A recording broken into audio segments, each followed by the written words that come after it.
Let's do some pruning. I put this in wide angle lens so we can see the whole vine. This is a Chardonnay vine. Trellis height is 700 from the ground, 700 mils. So all we want to do, locate our spurs that were left last year. On the left hand side, here's our renewal spur. You can see the short stub with the bottom underneath, top bud on top. This is an easy vine to prune. The bud orientation on our renewal spur this year is correct. First bud at the base pointing down, second bud up top. We make our cut through. I like to give it at least 1.5 centimeters away from that bud when you make your cut.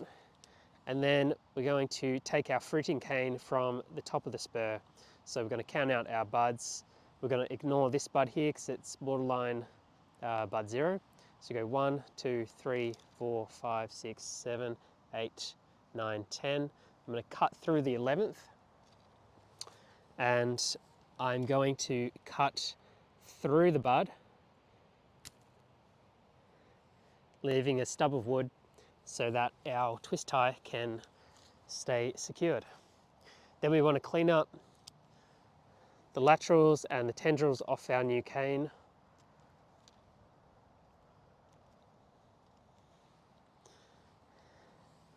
All right, now that is done, we've got our new spur, we have our new fruiting cane. We need to remove all of the other water shoots that are on the vine. Doing crown cuts to not cause any significant damage. And as you can see, last year they had a arm that was wrapped down and it has been spur pruned. So this is a 3-year-old arm with 2-year-old spurs and 1-year-old canes coming off it. So what we want to do is a return cut, and because it's coming sort of directly back into the main sap flow of this trunk, we want to leave enough space for that to dry back without causing any damage.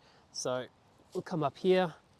We can either do a crown cut through there, or we can take it up a little bit.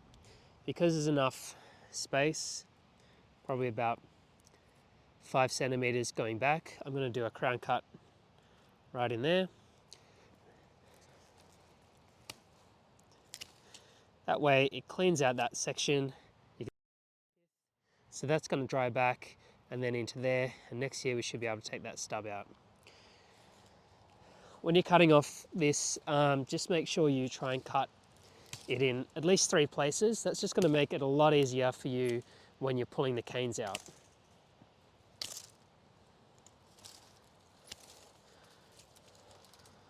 Fantastic, so that's our left side, new spur, beautiful fruiting cane, and then the old arm's gone.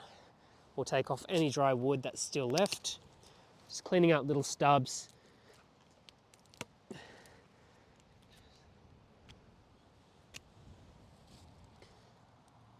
Perfect. Now we go to the right hand side. So first thing we want to do is locate our new spur position from last year. There we go. It is a 2-bud spur, it's shot perfectly. Got good bud orientation, however they are not up and down, they're on the sides. That is fine.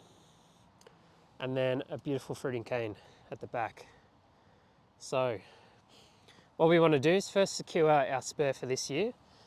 If you can see behind me, there is a bud right there, and then one there and there. So this is more than 5 millimeters away from the 2-year-old wood,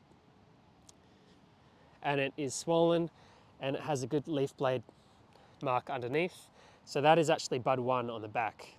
So because bud 1 is pushing into the other mid-row and away from our cordon wire, we need to ignore that bud and we need to take bud 2 and 3.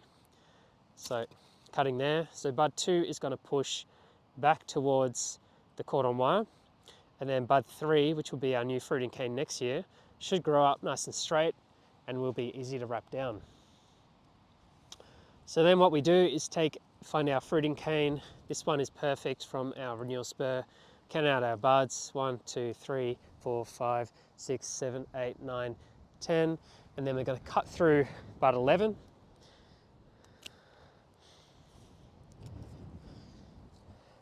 We go back and trim off all the lateral shoots and the tendrils.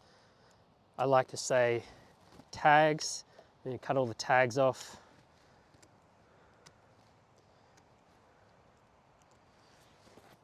Once that's done, then we can go take a look at the vine. We can go through and cut all of the water shoots off using crown cuts. Get rid of all the latent buds that might be hiding in there. And that one.